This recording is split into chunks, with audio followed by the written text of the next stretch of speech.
Je pense que cette année, il y a une bonne raison, c'est vers quoi va-t-on? Comment va-t-on sortir de la crise sanitaire? Est-ce qu'on va vers une société meilleure ou est-ce que ça va être pire à la sortie que ce qu'on a connu avant cette crise sanitaire?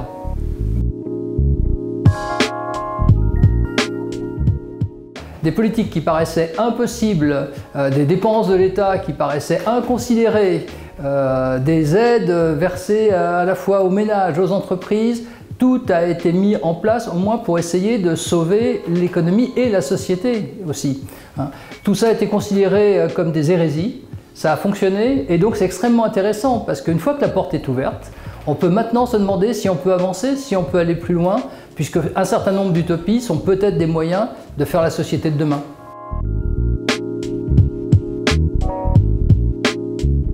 Il y a un sondage sur les Français et l'économie avec lequel on va ouvrir les journées de l'économie. Vous allez voir qu'une bonne moitié des Français ont l'impression de ne pas comprendre très bien de quoi on parle et ne pas s'y intéresser énormément.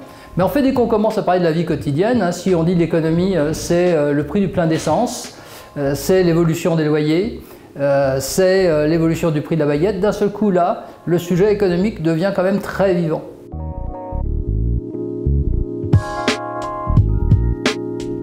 L'objectif, c'est de parler à tous les citoyens, de tous les âges, mais avec un certain nombre d'innovations. Par exemple, il y a quand même des étudiants qui sont là et qui vont nous parler d'économie, eux, en nous disant voilà comment on peut expliquer l'économie d'une manière plus vivante, peut-être plus intéressante.